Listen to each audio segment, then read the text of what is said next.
नमस्कार दोस्तों, मैं मनोज कुमार, आप सभी को हमारे चैनल में फिर से एक बार स्वागत है। मैं उम्मीद करता हूं कि आप लोग बहुत ही अच्छे होंगे। इसी उम्मीद के साथ चलिए फिर से एक नए टॉपिक की ओर हम आगे बढ़ते हैं। जी हाँ दोस्तों, मैंने पिछले क्लासेस में कुछ इलेक्ट्रिकल इंटरव्यू क्वेश्चन किया था।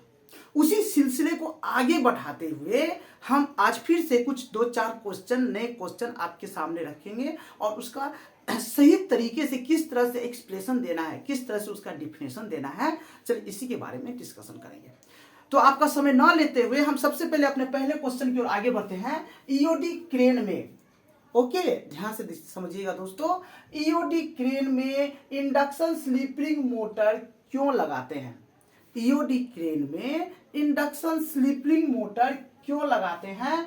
स्क्विरल गेज मोटर क्यों नहीं लगाते? सबसे पहला इसका सिंपल सा आंसर होगा कि इंडक्शन स्लीपिंग मोटर का स्टार्टिंग टॉर्क बहुत ही हाई होता है। ये लोड कैपेसिटी उठाने में सक्षम है। ये हेवी ड्यूटी की मोटर होती है।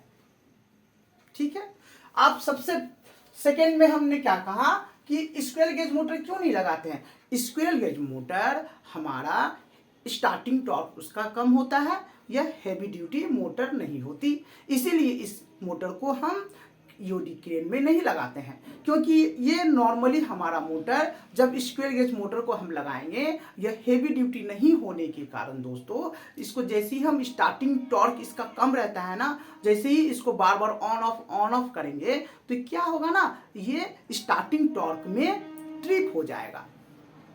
और स्क्विरल गेज इंडक्शन मोटर का क्या बेनिफिट होता है दोस्तों? इसका सबसे बड़ा बेनिफिट होता है कि हम यहाँ पर बाई रेजिस्टेंस बॉक्स लगाकर इसकी स्टार्टिंग टॉर्क को और बढ़ा सकते हैं। क्योंकि इंडक्शन स्लीपिंग मोटर में हमारा रोटर में भी कॉइल रहता है और स्टेटर में भी कॉइल रहता है। रोटर कॉइल को भी अपने हिसाब से हम बाई रेजिस्टेंस बॉक्स लगाकर, बाई रेजिस्टेंस लगाकर कंट्रोल कर सकते हैं।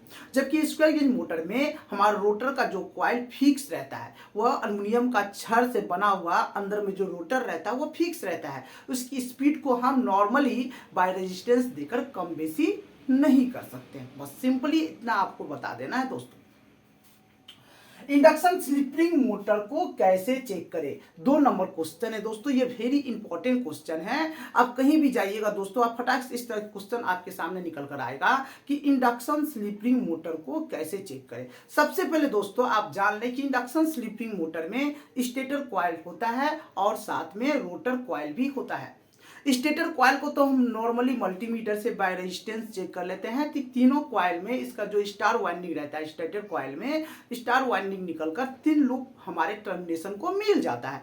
3 लूप में हम बराबर रेजिस्टेंस मल्टीमीटर से देख लेंगे कि हमारा तीनों लूपिंग में तीनों जो कॉइल का लूप है, रेड येलो ब्लू, उसमें बराबर रेजिस्टेंस मिल रहा है कि नहीं, एक नंबर। दूसरी नंबर हम रोटर कॉइल को भी देख लेंगे। जो रोटर कॉइल हमारा बाय कार्बन ब्रश होते हुए, बाय स्लीपिंग होते हुए टर्मिनेशन तक पहुंचा रहता है, इसको भी हम by resistance multimeter resistance check कर लेंगे कि बराबर रेजिस्टेंस आ रहा है कि नहीं।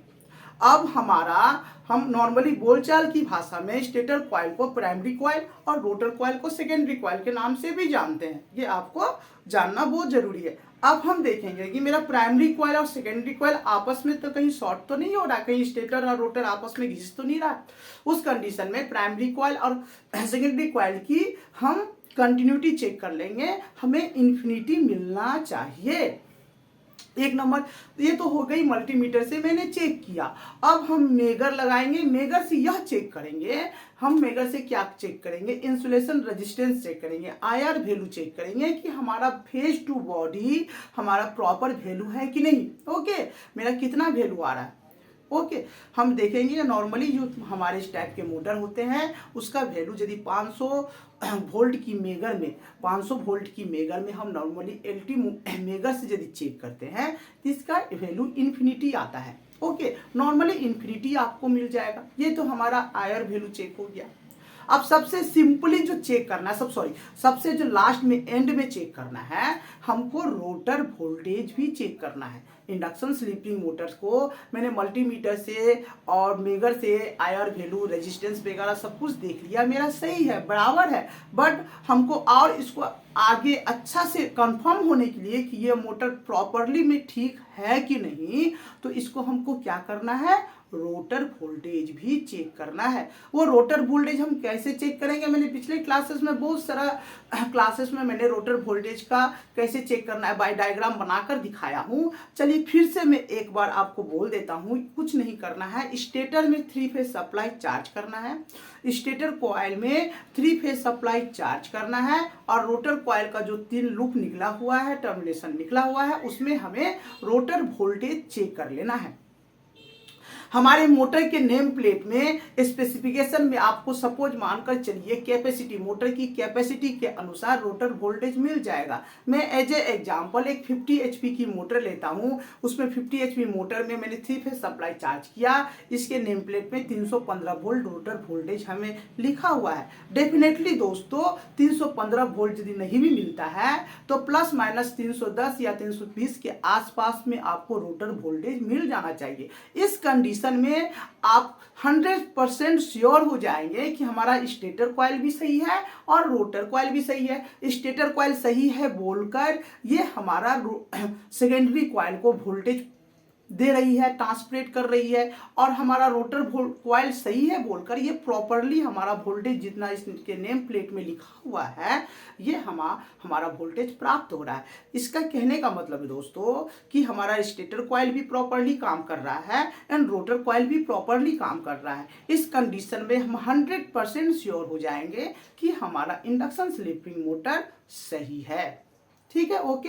अब बढ़ते हैं ओके दोस्तों 3 नंबर क्वेश्चन की ओर। ईओडी क्रेन का रेजिस्टेंस बॉक्स हम कैसे चेक करें। डेफिनेटली दोस्तों ईओडी क्रेन में हम इंडक्शन स्लिपिंग मोटर लगाते हैं। जस्ट मैंने 2 सेकंड पहले आपको कहा कि हम इंडक्शन स्लिपिंग मोटर को बाय रेजिस्टेंस बॉक्स लगाकर इसकी स्टार्टिंग टॉर्क को तो बढ़ाते ही बढ़ाते हैं, प्लस इसकी स्पीड को भी हम बाय रेजिस्टेंस देकर कंट्रोल करते हैं। ओके, तो इंडक्शन स्लिपिंग मोटर में जो रेजिस्टेंस बॉक्स लगा रहता है हम ये कैसे श्योर करें कि हमारा रेजिस्टेंस बॉक्स, जो रेजिस्टेंस बॉक्स जिसमें रेजिस्टेंस लगा हुआ है वो रेजिस्टेंस सही है या गलत है। तो सबसे पहले सिंपल सी है दोस्तों, इसके DEF में जो हमारा रोटर कॉइल का कनेक्शन बाय केबल किया हुआ रहता है उसको डिस्कनेक्ट कर देना है।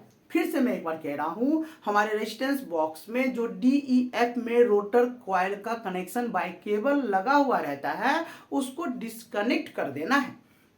डिस्कनेक्ट करने के बाद दोस्तों इसमें हमें बाय मल्टीमीटर रेजिस्टेंस चेक करना है। डेफिनेटली दोस्तों तीनों लूपिंग में DEF जो इसका फिनिशिंग लूपिंग है इसमें प्रॉपरली आपको इक्वल रेजिस्टेंस मिलना चाहिए। यदि 22 ओम्स आ रहा है तो 22 ओम्स तीनों में मिलना चाहिए, यदि 10 ओम्स आ रहा है तो 10 ओम्स तीनों में मिलना चाहिए। कोई भी कंडीशन, कोई भी कारणवश सपोज देखा गया कि 2 फेज में 10 ओम्स आ रहा है और एक फेज में हमारा 4 या 3 ओम्स आ रहा है, तो डेफिनेटली दोस्तों आपस में 2 फेज कहीं ना कहीं रेजिस्टेंस हमारा शॉर्ट हो गया है, जिसके वजह से हमारा 2 फेज में रेजिस्टेंस पूरा 0 आ रहा है।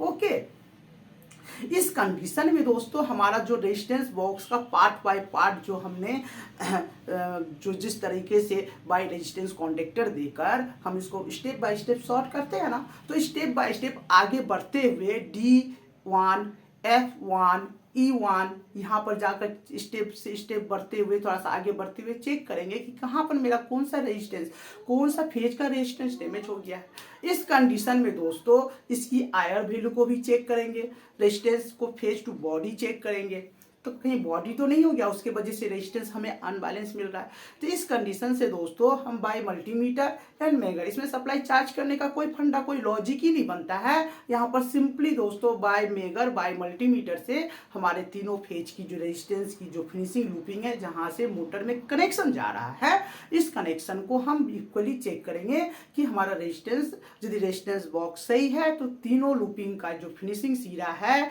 वो हमें इक्वल रेजिस्टेंस मिलना चाहिए, बॉडी इसका नहीं होना चाहिए। ओके, तो सिंपली हमें बाय मल्टीमीटर और मेगर से रेजिस्टेंस बॉक्स को हम चेक कर सकते हैं। Motor and transformer, 4 number question, motor and transformer का फुल लोड करंट निकालने का फॉर्मूला क्या है। ओके दोस्तों, फुल लोड करेंट, पावर का फुल लोड करेंट निकालने का फॉर्मूला क्या है? लोड का फुल लोड करेंट निकालना, कोई भी मोटर हो या ट्रांसफार्मर हो, ये 3 फेज की यदि मैं बात करूं तो 3 फेज का एक ही फॉर्मूला है दोस्तों, power equal to P equal to √3 into V into I into cos phi. जैसे ही 3 फेज की बात आ जाता है, मोटर की बात आ जाता है या ट्रांसफार्मर की बात आ जाता है, तो ये इंडक्टिव लोड है दोस्तों, यहाँ पर पावर फैक्टर आपको मिल जाएगा। इसीलिए दोस्तों इस फार्मूले के साथ मैंने क्या ऐड किया, फिर से मैं एक बार फार्मूला आपको बता रहा हूँ, P इक्वल टू, ये फार्मूला हो गया P equal to √3 into V into I into cos phi. अब हमें यहाँ पर क्या निकालना है? फुल लोड करंट निकालना है। तो करंट निकालना है तो क्या हो जाएगा? I equal to √3 into V into cos phi. कहने का मतलब दोस्तों, वोल्टेज एन √3, 3 फेज है तो voltage and √3 1.732 and power factor cos phi means power factor, तीनों को मल्टीप्लीकेशन कर देना है। और लोड के साथ सपोज हमारा 5 किलोवाट का लोड है या 5 मेगावाट का लोड है या 5000 किलोवाट का लोड है, उसके साथ डिवाइड कर देना है। फिर से मैं एक बार कह रहा हूं दोस्तों, कैसे करना है, कैसे फुल लोड करंट निकालना है? Voltage and √3, voltage into √3। Voltage क्या हो गया हमारा? जो भी वोल्टेज है, 415 वोल्ट है तो 415 वोल्ट, 11000 वोल्ट है तो 11000 वोल्ट इंटू √3 कर देना है। इसको फिर मल्टीप्लिकेशन करना है पावर फैक्टर के साथ। आपके स्टैंडर्ड जो पावर फैक्टर है 0.8, तो 0.8 के साथ मल्टीप्लिकेशन करने के बाद जो रेशियो आपको निकल कर सामने आएगा, इसके बाद आपका जो लोड है, सपोज एक मोटर जो 315 किलोवाट की मोटर है, 315 किलोवाट के साथ लोड के साथ जो रेशियो हमारा निकल कर आया, इसके साथ डिवाइड हो जाएगा। और हम जैसे ही इसको डिवाइड करेंगे, हमारा फुल लोड करंट निकल कर सामने आएगा। तो उम्मीद करता हूं दोस्तों, ये मैंने जो 4 क्वेश्चन आपके सामने रखा वो डेफिनेटली आपको समझ में आया होगा। इसी एक्सप्रेशन के साथ, डिफिनेशन के साथ में आज की क्लासेस को समाप्त करता हूं और आप लोगों से उम्मीद करता हूं कि आप हमारे वीडियो को जरूर से जरूर वॉच करें, लाइक करें, सब्सक्राइब करें। नमस्कार दोस्तों।